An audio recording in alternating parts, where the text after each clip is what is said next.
A new Senate report reveals a cascade of preventable failures by the Secret Service that left a former president exposed to a gunman's fire. You're watching Insider 360. 1 year to the day after the attempted assassination of Donald Trump, a stunning new report from the Senate Homeland Security and Governmental Affairs Committee has detailed what it calls a cascade of preventable failures by the U.S. Secret Service. The 31-page report concludes that inexcusable security lapses allowed a gunman to open fire at the campaign rally in Butler, Pennsylvania.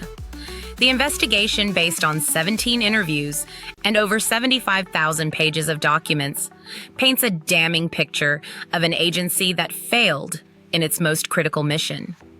The report's central finding is that critical requests for additional resources were denied or left unfulfilled by Secret Service headquarters in the run-up to the event. This included requests for assets like counter-snipers and counter-assault teams for various Trump events in 2024, despite intelligence indicating increased risks. Furthermore, the committee found that an inexperienced operator was assigned to oversee operations at the Butler rally, compounding the risks.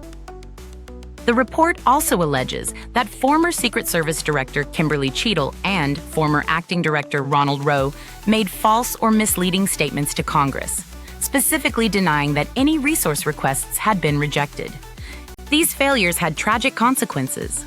The gunman, 20-year-old Thomas Matthew Crooks, was able to evade detection for nearly 45 minutes before scaling a building and opening fire with an AR-15 style rifle.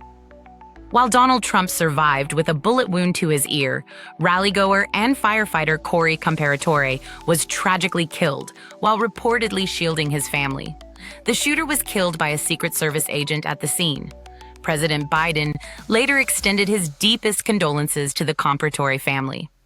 The Senate report, chaired by Senator Rand Paul, strongly criticizes the aftermath, stating there has been insufficient accountability.